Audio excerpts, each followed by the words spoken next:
Yo, what's up guys? Welcome back to the channel.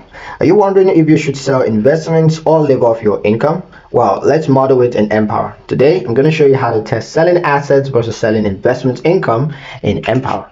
The first step is to open Retirement Planner. So go to Planning and then Retirement Planner in Empower's dashboard.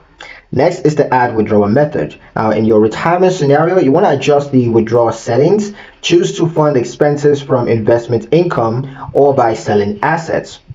Next is to compare projections. Now view the forecast to see how each approach impacts your account balance over time. You can also check success rate. So look at your retirement readiness score. Which method keeps you solvent the longest?